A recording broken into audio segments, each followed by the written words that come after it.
Thank you. Okay, recording in progress. Thank you very much. It is 11 o'clock and I'd like to call this meeting to order. Members of the public have been invited to participate in this meeting of council by attending in person at the council chamber at the municipal office located at 10227 Ilderton Road in Coldstream, or by contacting the municipal clerk to receive a registration link to join the meeting electronically. Members of the public may also access the meeting live stream on our Middlesex Centre YouTube channel. I'd like to note that Councillor Coles is absent this morning with notice. The municipality of Middlesex Centre recognizes that we are gathering on the traditional territory of the Anishinaabe, the Haudenosaunee, and the Lenni Lenape peoples. We acknowledge the enduring presence of the First Nation, Métis, and Inuit people on this land and are committed to moving forward in a spirit of reconciliation and respect. Our neighboring First Nations communities, which continue to live as sovereign nations, include the Chippewa of the Thames First Nation, Oneida Nation of the Thames, and Munsee Delaware Nation. There are no additions to the agenda this morning. I'm going to look to members of council. Does anyone wish to disclose that pecuniary interest? I see no hands. So just before we get started, where did it go? I just want to make a couple of remarks. As you know, the agenda today is about the budget. And I'm really glad that we're having this meeting, and there's a lot of work to do, but this will be just short. So I think it's a big understatement if I say that right now we're living in turbulent, unsettled times with all the political, social, economic, technological, and political change. Everyone around the globe is being affected in different ways. The scale of these changes is having significant impacts on international and trade relations, and as a result, we're seeing business slowdowns and job losses in increasingly broader segments of our population, and as well at all levels of government. Like many other municipalities across Ontario, we've had conversations about how to address aging infrastructure and the downloading of health and social services in the context of our limited options to raise funds at the municipal level. In this environment, prudent fiscal management is now more important than ever. The Middlesex Centre budget document references the words "positioned for progress." I think this highlights the underlying balance between meeting the current needs of our residents, at the same time looking forward with plans for the future. So we do have to make sure we look at access to recreational programming or making sure the roads and bridges are maintained right now. But we also want to look forward and make sure that we have investments in recreational facilities and water systems that will sustain our community for years to come. Over the last few years, or quite a while actually, not just a couple, our finance team has worked to develop and maintain both a long-term financial plan as well as an asset management plan, which, when coupled with our service master plans, provides the information needed for us to make sound decision-making, the need for sound decision-making relating to risk and investment management, as well as resource allocation. Staff has consistently worked to meet a commitment to building a solid foundation for the future of Middlesex Centre, while at the same time meeting everyday needs of our residents.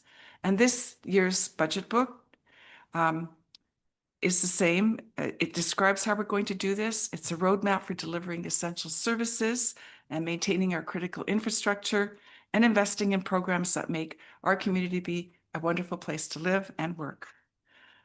I also want to highlight my appreciation for all of the people that worked on the 2026 budget document. There was thorough preparation. The foundational content was thoughtful, well thought through. There was great conversation, thoughtful answers to the questions that were asked. I saw evidence of a balanced approach and integrative thinking, and I really believe that this document reflects our goals of fiscal responsibility, transparency, and accountability.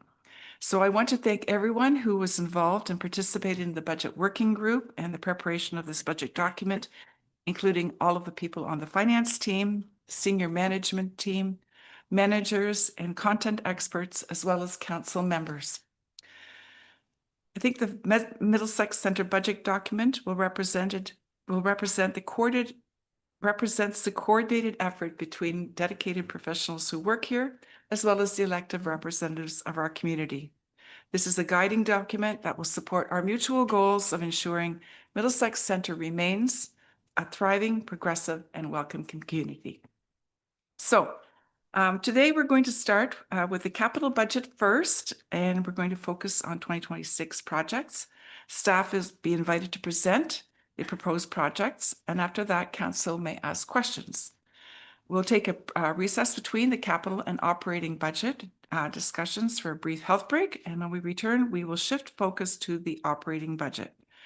We'll follow a similar process where staff will be invited to discuss the proposed operating budget, after which council will ask questions.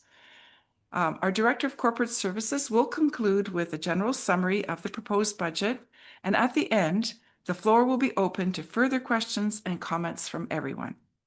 I ask that if anyone has any proposed additions or removals regarding the 2026 budget, that they wait until the full presentation is finished, and then we can consider any additional motions. Okay, so that's it for my introductions. I'm going to turn the floor to our Director of Finance, and Tiffany will take charge of the meeting from here on. So when you're ready, Tiffany, the floor is yours. So thank you. And through Mayor DeVitt, here is the presentation for the Mayor's Budget 2026 that is being proposed. Mayor DeVitt did review the agenda with the team. If anyone has any questions, please hold them to the question periods that will be throughout the presentation. I would like to just stop here first, just to acknowledge the team members' efforts. This is a large document and a large undertaking, a municipal budget each year, and there are many people involved in this process. And I would like to thank everyone for their involvement and the continuous improvement in the budget process, as well as the budget document, and thank everyone for all their hard work. It is very much appreciated. I would also like to pass it over right now to Councillor Arts, who was one of the budget working group members from council. The council members were Councillor Coles and Councillor Arts, as well as this is the mayor's budget, Mayor DeVitt was leading the process. Oh, there we go. The original budget presentation was supposed to have been yesterday, November the 12th, and due to some issues, we had to change it to today. And due to previous commitments, Councillor Coles was unable to attend today's meeting. I'm now going to read her budget comments.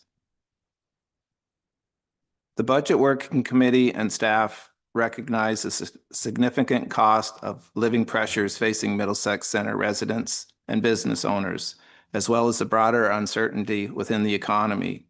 With this in mind, we have worked diligently to deliver a 2026 budget that is thoughtful, fiscally responsible, and responsive to our community needs. This budget reflects careful planning and professional deliberation. It maintains our commitment to high-quality municipal services and programs while ensuring that every dollar is managed wisely. The 2026 budget positions Middlesex Center to continue advancing modernization initiatives, adapt to evolving service demands and growth, and to sustain critical infrastructure throughout the ongoing renewal investments. By taking a balanced approach, we have ensured that the municipal reserves remain healthy and well managed, supporting both current priorities and long-term financial stability. On behalf of the Budget Working Committee and staff, I would like to extend sincere thanks to all residents who participated in the budget survey. Your feedback has been invaluable and played an essential role in shaping this year's budget. Your engagement helps guide our decisions and strengthen our community. Thank you. It's always tough to follow a good presentation. I am tempted to just say ditto and leave it at that, but that would be wrong. So here goes my speech. I would like to thank everyone who participated in the budget. It is a process that takes considerable time and requires fiscal responsibility, compassion, and compromise.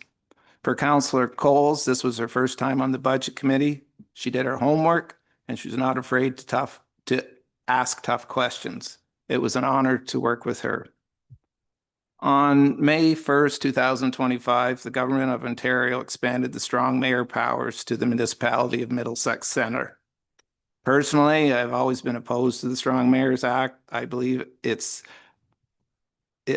use is an expression of political opportunism and dysfunction. I would like to thank Mayor DeVete for not exercising those powers during this budget deliberation and in allowing this budget to be a group effort. It shows that she has trust and respect for both staff and council. I'm not sure if people realize that the talent it takes to become a good mayor. In Middlesex Centre, we're fortunate to have a gem in Mayor DeVete. Staff realized this was going to be a tough budget year, and they started with very reasonable budget requests. And I greatly appreciated that and would like to thank them for that. After first go around, they found a few more savings, which was also greatly appreciated. I know people will ask, could you have gotten the increase lower? To do so would have involved a further drawing down of our reserve funds or delaying items that needed to be dealt with. What it would have done was to shift today's responsibilities onto future budgets. That's a coward's way out. I'm not sure who appointed me to the budget committee, and I'm still debating whether it was a reward or penance. Throughout the process, I tried to do what I thought was right. Thank you.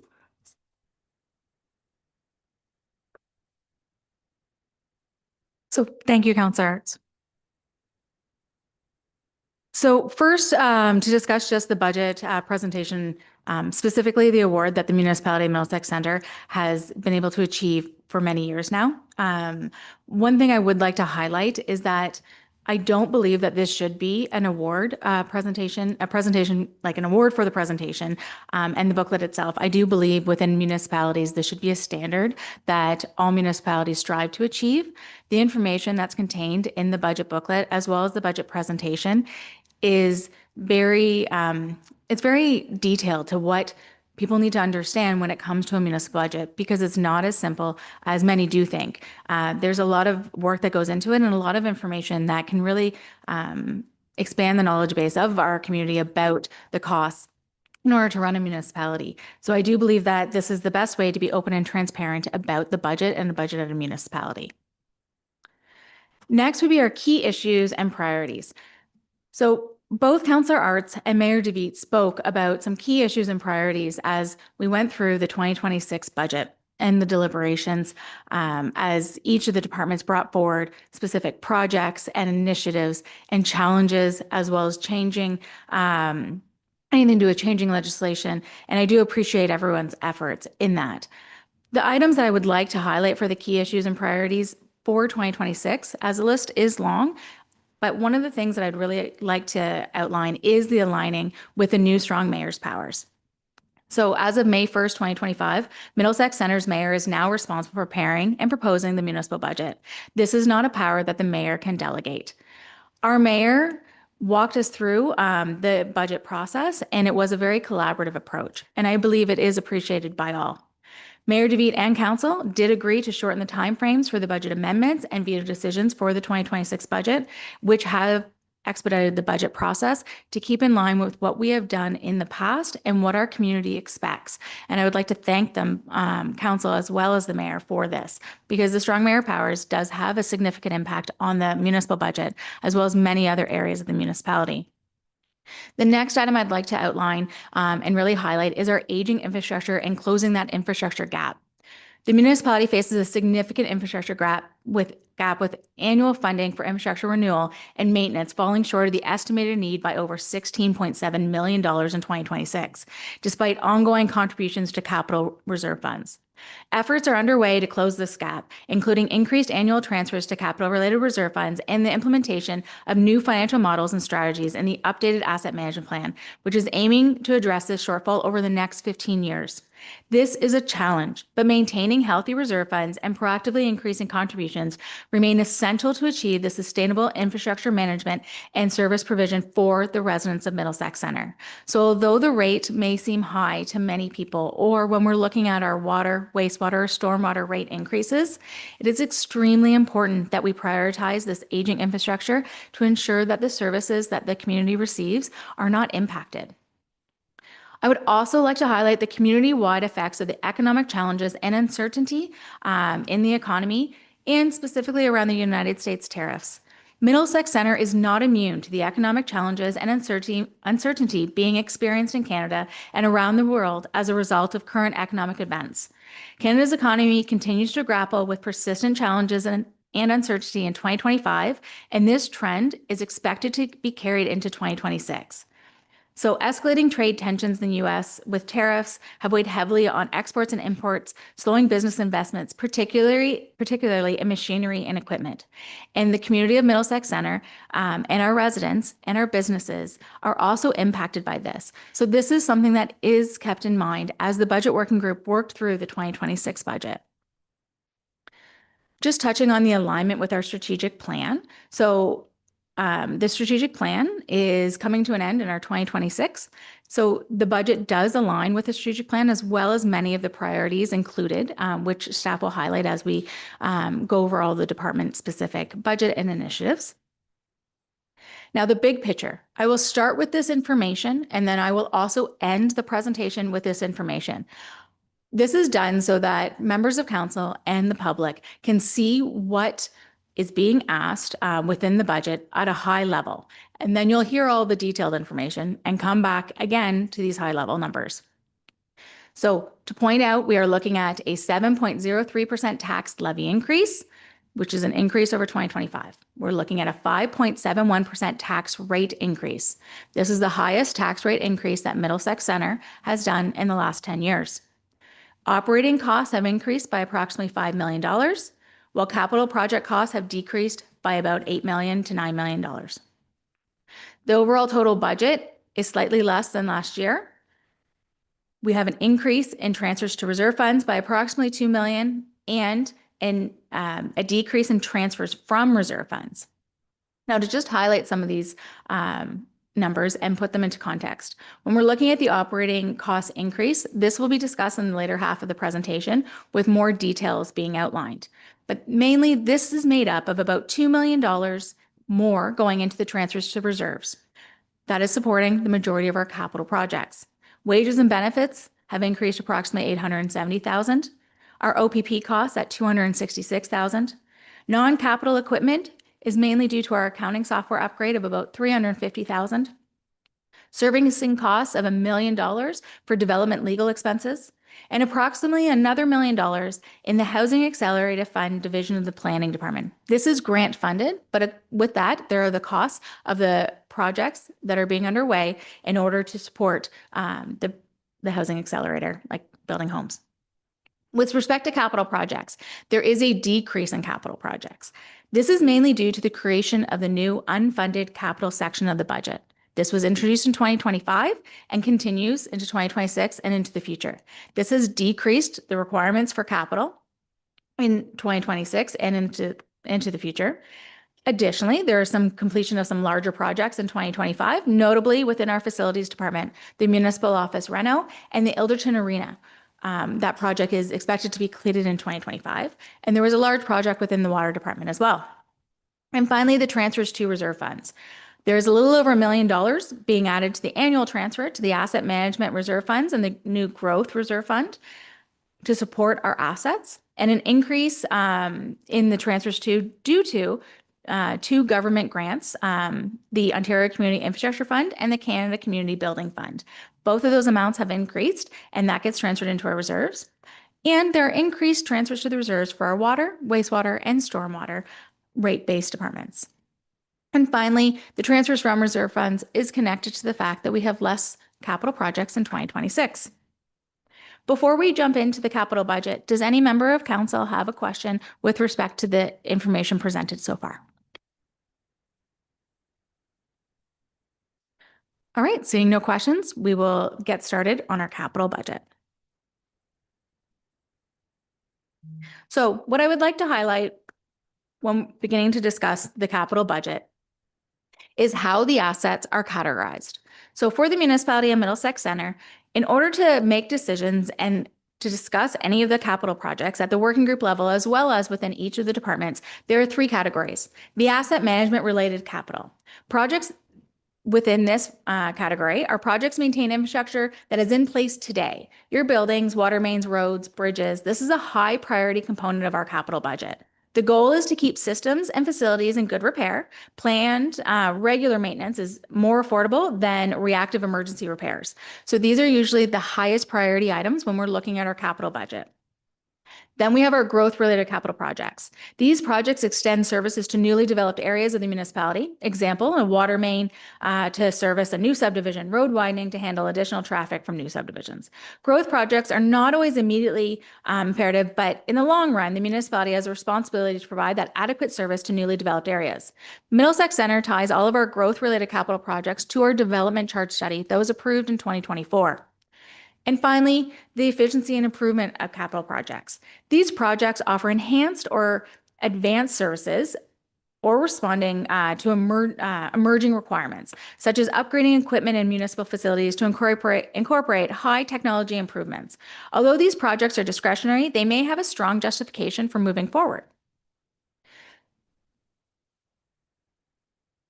So when we take those into account, all of the capital projects are discussed and categorized in that basis.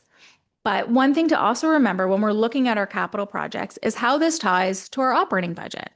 So although the capital budget and the operating budget seem a little separate, they really are not. The operating budget is how we are bringing those funds in and then transferring it to the reserve funds in order to pay for the capital budget. So it is all connected. And as you will see when we present the operating budget, the largest operating expense for the municipality is our transfer to our reserves. These reserve funds are mostly used for capital. Now, here's just a high-level summary of the recommended capital projects for 2026 as compared to 2025 and 2024 by department.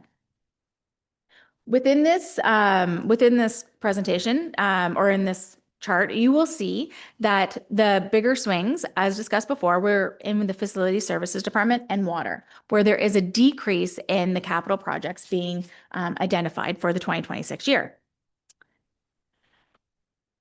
This pie chart just outlines by department, and it is more visually appealing for if you're looking at it in that way, and it outlines by department as well.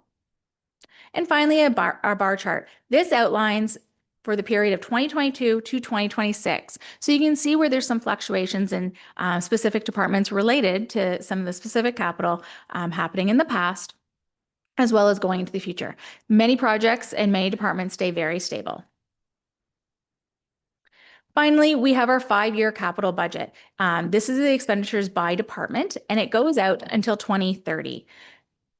What I do want to remind council at this time is that a 5-year capital budget is presented, and questions are always welcome on any of the projects within the 5-year capital. However, when council approves the budget that will be proposed, if they approve, that will be proposed later in December, you will only be approving a 1-year capital budget, the 2026 year. However, the 5-year capital is presented for information purposes.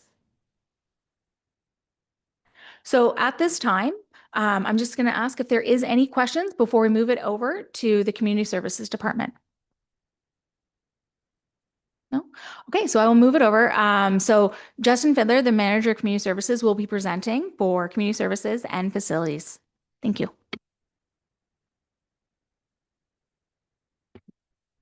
Thanks, Tiffany. Madam Mayor, members of council, thanks for the opportunity to update you on the 2026 Community Services Capital Budget. I wanted to start with thanking council and senior management for their continued support and investment into the Community Services Department. 2025 was a busy year, highlighted by some notable projects such as the Timberwalk Park Playground, Poplar Hill Park Accessible Swing, Bryanston School Ball Diamond Improvements, Kamoka Community Center Universal Washroom, and the list goes on. Many projects enhanced the municipality's delivery of services and improved accessibility. Thus, I applaud the continued efforts. Another notable project was the Bryanston School roofing and window replacement. as this took the facility with a very poor asset rating, and I believe now this asset will showcase with an average to good rating. This supports that with continued investment, enhances can be made to facilities and parks with a long-term viability. Moving into 2026, the community services team is focused on continuing to embrace change and strive to enhance the current service levels while preparing facilities and parks for long-term viability through ensuring the municipality's assets are maintained in such a way to improve the asset lifespan. The investments that the municipality are making to the facilities and parks will certainly have a positive impact on the asset management rating. As noted in operating, when we get to it, funds have been set aside to continue to invest in updating the facility condition assessment reports, leading to positive updating of the ratings. Preventative infrastructure replacement helps ensure that facilities, parks, and equipment remain in peak operating condition for as long as possible to maximize the asset's lifetime value and return on investment, as well as to mitigate the risk of unplanned downtime. This leading to a decrease in service disruptions. Continued research of funding avenues are also front and center in looking to all levels of government to see if grants or funding can be applied for in assisting with improvements or delivery of services. Some notable projects for 2026, Delaware Community Center, bar, Delaware Community Center kitchen enhancements and renewal, Komoka Park, phase 1 of new LED sports field lighting, Komoka Wellness Center, replacement of an aging sound system on the Canadian rink, following the rave reviews that the Montreal Ice Academy has presented or given back on Coors Rink. Heritage Park improvements to the baseball diamonds, playing surfaces, and lighting improvements. Walden Park, diamond improvements and lighting improvements. Ilderton Community Center kitchen and bar appliance update. Komoka Community Center parking lot replacement. And Bryanston Community Center LED lighting retrofit in conjunction with Save on Energy. All projects further improve the facility condition appraisals and support the investment into the facilities to update and renew assets. A project that currently has a grant application submitted for is creating a universal and accessible washroom at the Delaware Library.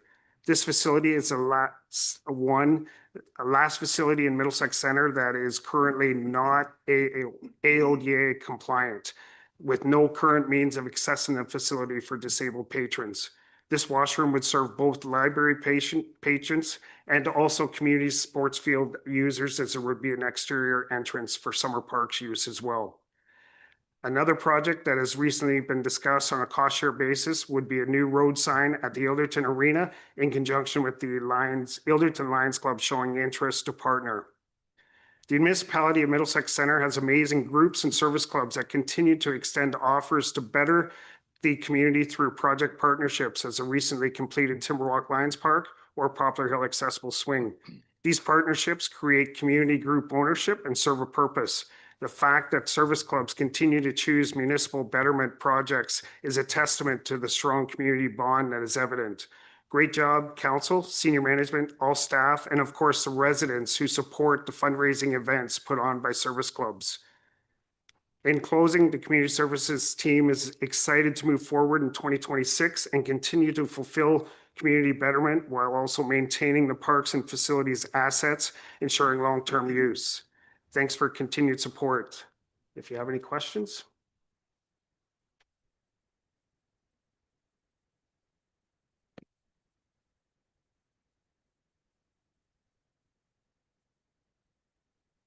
Okay, so through you, Madam Mayor, to Justin, I'm just going to comment, but I have a question on the Municipal Park Pavilion.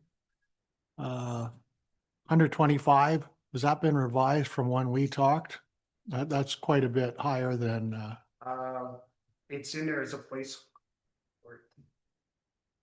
Through the mayor, in there as a placeholder, and to be further decided, I believe that's in 2027.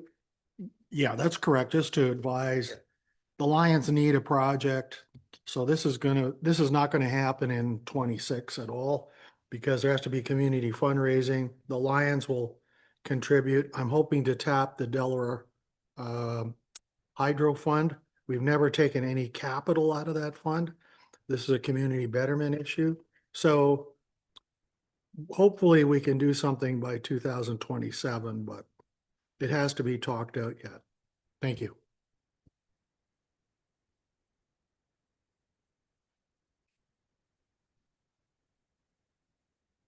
No, sorry. That was my question. Right. Thank you, Justin. So now I'll pass it off to Contoth, Director of Emergency Services and Fire Chief. Thanks, Tiff. Through you, Mayor. I'm pleased to present the 2026 Fire and Emergency Services Capital Budget to you. This budget reflects our commitment to delivering professional, cost-responsible emergency services while meeting growing community needs and regulatory demands. For 2026, Fire Services has one capital project, which accounts for 0.4% of the overall municipal capital budget. We do not have any fleet capital or fleet projects for this year, for 2026. The one project that we're working on in 2026 is the replacement of our final set of extrication tools. As you know, extrication tools are used primarily when we respond to an emergency response, vehicle response, and we are required to cut parts of the vehicle, in order to get people out of the vehicle. This includes 3 tools. We call them cutters, spreaders, and rams, but most people know them as jaws of life. This project will be funded through the Fire Public Education Reserve Fund. This fund allows us to use the funds for training, education, or equipment. And this project will tie off our tool replacement and our conversion to green energy initiative that we originally started in 2021. One other notable project, it's unfunded, and it will be for our decontamination and rehabilitation trailer. And this is going to be fed, hopefully, by our 2025-26 fire grant, which is the second offering. In 2025, 2024, 25, we were successful in receiving the first level of that grant, which was approximately $41,000. However, this unfunded project will not proceed unless the grant is successful. And that's all I have. I welcome any questions council may have. I don't see any hands. Okay, with that, I'd like to pass over to Rob Cascadden, our Director of Public Works and Engineering. Thank you, Colin. So through you, Mayor, I'm happy to present Public Works capital budget for 2026. So I'll start with the transportation side of things. A lot of the projects that you're see in 2026 are similar to projects that occur yearly, just in different areas. Hot mix resurfacing asphalt will continue in 2026. That's been an annual program that we've had ongoing for a number of years to maintain the PCI index of our roads in conjunction with the tar and chip resurfacing. One thing I would like to point out is that the wording in the presentation identifies that it's intended to maintain a pavement condition index of 70 or better. This kind of goes in hand with the asset management. So these projects alone will not maintain that 70 or better. Our total budget for 2026 is about 3.2 million for the roads projects. To maintain that 70 actually requires an investment of about 5.4 million per year. So over time, we will see that PCI lower if we don't over time increase our assets or our spending on these assets. Another one of the major projects that we have next year is the Vanek Road reconstruction. It's part of that 3.2 million kind of overall road budget investment. But the Vanek Road reconstruction, it follows on the Melrose, on the heels of the Melrose Interconnect project. The work along Vanek Road was completed in 2025. Now that that's going to be completed, we're going to move forward with the reconstruction of Vanek Road down to Egremont. That'll complete that section through to Ilderton Road. And then we also have a project that's a sidewalk replacement in Ilderton. That's one that has been considered for a number of years, where the sidewalk is not currently compliant with the AODA because of the narrow width. It's along the south side of Ilderton Road, so the intent is to replace that and bring that up to a compliance standard. We have a number of other projects that are, again, are similar to projects that have kind of occurred year to year, such as culvert replacements. We have 4 planned to go to construction in 2026 that the engineering was completed on in 2025. And then kind of keep moving forward with that type of scenario. We have another handful of projects that will be, the engineering will be completed in 2026 for construction in the following year in 2027. One of the major projects that I will touch on that's actually a carry forward. So although I'm focusing on 2026 and new projects, one is the Old River Road project because it's such a significant project. We will be bringing a project update to council on that. We are experiencing some delays with the permitting process, so it's possible that it may get to construction in 2026. That is still our hope, but depending on how long the permitting takes with DFO, it is possible that it could even push forward into 2027 start. So maybe I'll stop on transportation and see if there's any questions on that section before I get into the next ones. Thank you. I'll start with Councillor Cates. Thank you through you, Madam Mayor. Rob, just a quick question on what you just said. Which road was the permitting and DFO? I missed which road that was. Thank you. Yep. Through the mayor, my apologies. Maybe I wasn't clear. So Old River Road. Yeah, so we're dealing with DFO, and we also have MECP and Upper Thames, but DFO is the one that we're really working through right now. Anyone else? I think you're good to go. The next section would be fleet services. So this is pretty short this year. We only have 4 pieces of equipment or vehicles that are intended to be replaced or purchased. So the a replacement ice surfacer that is replacing a 2011 vehicle that has about 4,300 hours of time on the machine, and so it would replace, which is essentially a backup machine right now. The new vehicle will replace that one with the current ice surfacer being moved into the backup position. We have a new building services vehicle. If the position is filled in 2026, they currently have a vacancy. If that position is filled, then they'll need the new vehicle for that employee. And then we have 2 replacements within PWE. A triaxle truck, which is replacing a 2017 year vehicle, which by the time we get the replacement, that one will be about 10 years old. And a grader that is a 2009. That's the Volvo grader that had a major repair 3 years ago. And we had that repair done and extended its life by 3 years, but now it's time to be replaced.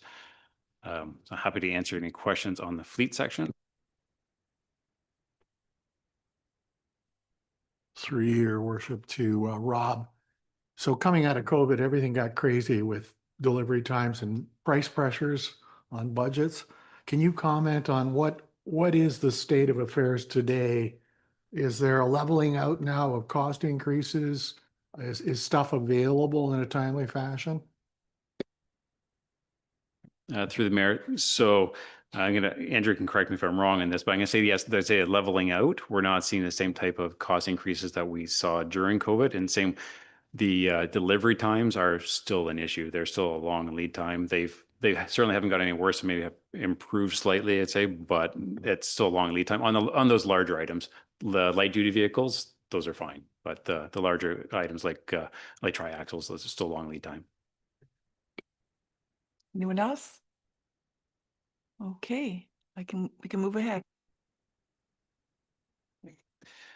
Great. So on to part 3. So the capital budget for environmental services. So this is the water, wastewater, stormwater, and waste collection. So we have had on this side of things, we've made some significant progress on some projects this year. One of them being with the Melrose Interconnect, currently under construction. It was intended to be a 2025 and 2026 construction project. So a significant portion has been constructed in 2025, but will be carried over into 2026 with most of the facility work actually occurring in 2026. And the actual connection will take place probably late 2025 or early 2026. So that'll be great. The Kamoka Drain number 1 is another very significant project. That's a multi-year project. AECOM, our consultant, has been moving forward with the design and studies required for the permitting. We know that the permitting is taking some time as there's species at risk and DFO permitting that's going to be required near the outlet. The hope is still to move that one forward to construction in 2026, but there is certainly the potential with the uncertainties with the permitting that the construction may not start until 2027. A couple other major projects that we had kicked off was the Kamoka wastewater EA for the expansion of the plant. Again, it's broken up into multiple projects, but it's effectively a multi-year project. The EA will wrap up in 2026, and then we'll move forward with the design component, also with some archaeological work for the site to allow for that expansion. So that's significant. And the Ilderton wastewater plant is moving forward with the design, again, multi-year project for both the design and the construction. Certainly, one of the things that we're hoping to having these larger projects in an effectively a shovel-ready position is that when other grant opportunities come up, either for housing enabling or maybe for infrastructure in general, is that we'll be in a good position to apply for these grants and hopefully have some success. Just one other one I wanted to touch on was the Glendon Drive water main twinning. It's in here, but it's very little to be carried forward into 2026. It's one that was, it's actually under construction right now, so it will be largely completed in 2025. But that's a great one that it gives us the redundant connection between Kamoka and Kilworth. So it's an important piece of infrastructure that's getting completed. I think that's the highlights. I'm happy to answer any questions on that. Thank you. Are there questions on this section? I don't see any hands. Go ahead with the next piece. So thank you. So through you, Mayor DeVete, we'll continue. So the next section of the capital budget that we need to speak about is capital funding allocation. So for 2026, you will see based on the chart that the majority of the funding for municipal capital projects this year is being funded by existing reserve funds. There's a small portion being funded by development charges and an even smaller portion by contributions from third parties. Contributions from third parties could be other municipalities, developers, and different types of community groups with their donations. This is outlining the capital funding projects by reserve fund.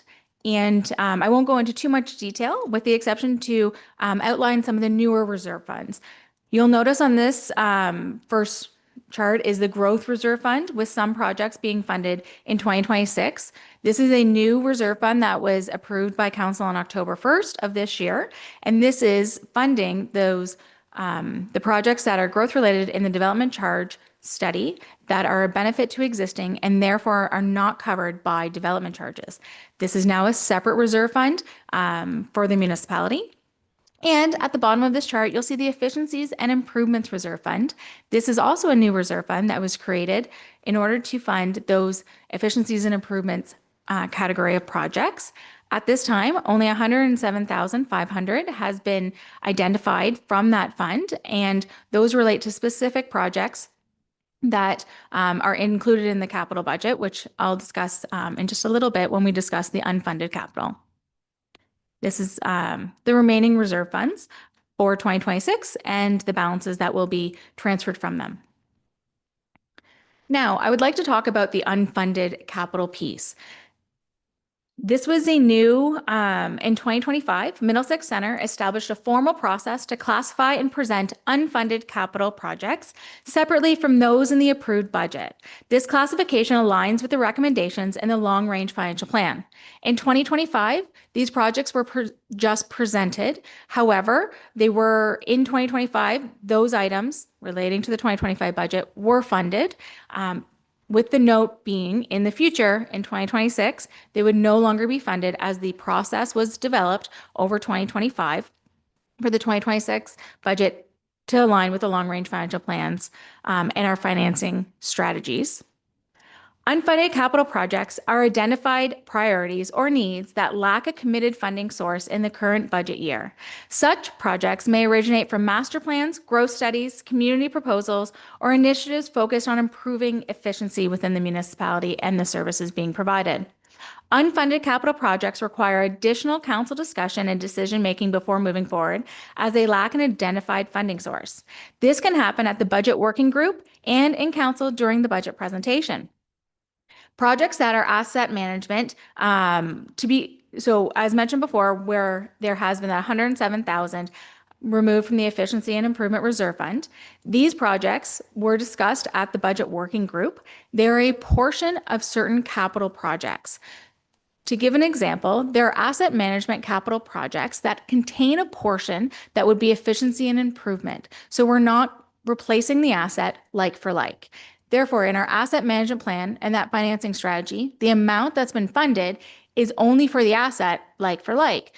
But with these efficiencies and improvements and certain things that the municipality should be doing, we have recommended funding of those from the Efficiency and Improvement Reserve Fund. A good example to highlight this would be with respect to the Elderton Arena and the curling club and the bathroom that needs to be redone within the curling club. When the bathroom is rehabilitated or rehabbed, that a portion of it, like it will be more accessible for the public. This is an initiative that the municipality should be doing when we're improving any bathroom. And if there is not an accessible aspect to it, we will be doing the accessible piece. That is an unfunded project that staff have recommended for funding, as a portion of it is asset management. Another example would be in a building where we would be upgrading the lighting. We would not go back to a fluorescent light, we would go to an LED light. There is an increased cost for this. Therefore, that portion was considered unfunded, but has been recommended to be funded from the Efficiencies and Improvements Reserve Fund. In 2026, staff are going to be working within the asset management plan or a separate policy to make clear those type of priorities when it comes to the Efficiencies and Improvements Reserve Fund, because those are something that the municipality should be prioritizing in order to do the project correctly. If you have projects as a member of council that you would like to bring forward from the unfunded to funded, please present this at the end of the whole presentation today, as this time would make it an easier process and clear for everybody. Potential funding mechanisms for the unfunded projects include taxation, that's increasing the tax rate, user fees, increasing the user rates, reserve funds, debt financing, grants, and private or community donations.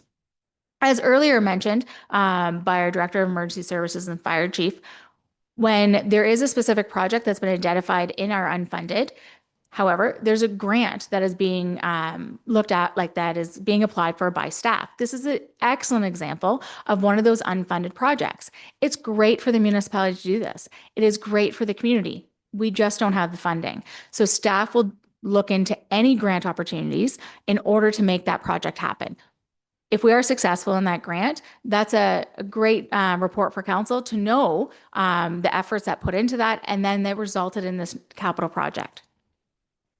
Now, there is a list of the projects that are identified as unfunded. It is not included in the presentation today, but it is included in the budget booklet.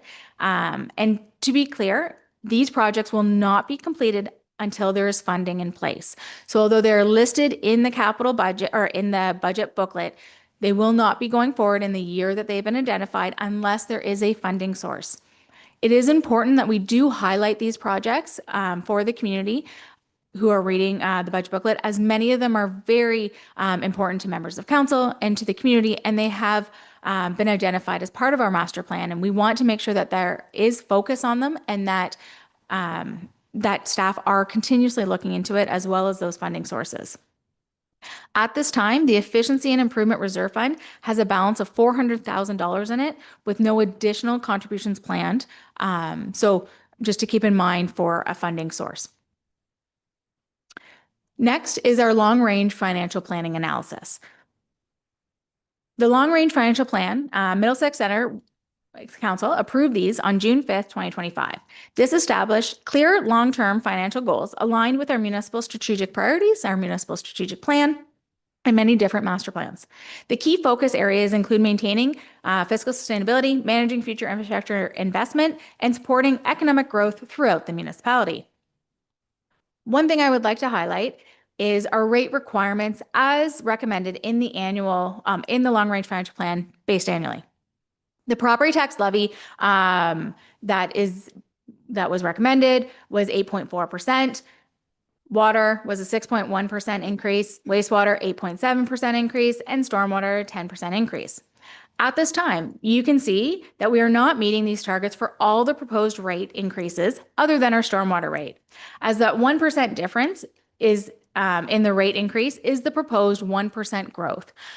Staff looking at the growth based on our assessment increase due to growth is a little over 1%. So to be conservative for the rate increases, staff applied a 1% growth to this. So stormwater would be meeting that 10% increase.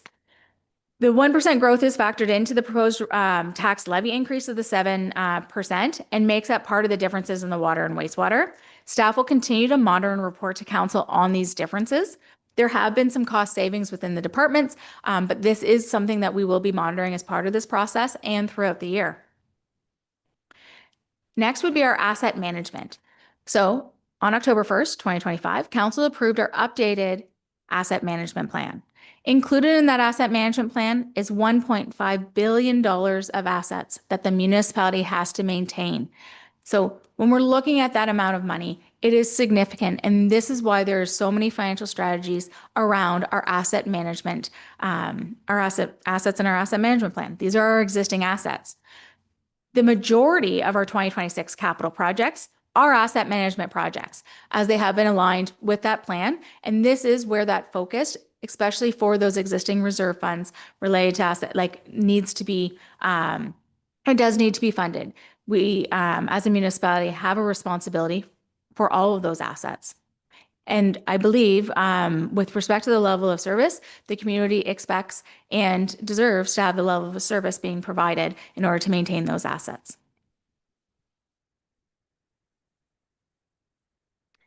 Next would be debt. Council adopted the new capital financing and debt management policy on October 1st, 2025. The debt strategy in this budget is aligned with that policy. There is no proposed debt for 2026. However, planned future borrowing that aligns with our debt strategy starting in 2029, and this is significant. It is not outlined in the presentation. Once again, the details of this is in the booklet. There is a large amount of debt that's going to be started within our water and wastewater departments starting in 2029 and continuing into 2030 and 2031 and beyond. These relate to our growth projects in water and wastewater. This was outlined as part of our long-range financial plan, and that debt capacity will be strained due to this. Our annual repayment limit will be recalculated when the final budget is presented to council in December, as even though it's not a 2026, and council is not approving any capital outside of 2026, it is still great for information purposes for our residents to see what those future debt borrowings could look like. One thing I do want to note is I know that some debt, to some people, debt is a bad word. But debt needs to be used strategically, and that is what is being presented here for Middlesex Centre. It will align with our policies and it will align with our long-range financial plans, and it is important that municipalities, including Middlesex Centre, uses debt strategically in order to provide the services to the community and to do the infrastructure projects that we do need. Development charges. There are large development charge projects that are going to be happening starting around 2027. Our development charge study in 2024 had multiple projects. Many of them have been pushed out or deferred a little bit down multiple years due to the lack of growth within the municipality. But based on the chart, right now there are looking to be significant development charge projects starting in 2027 and into 2030.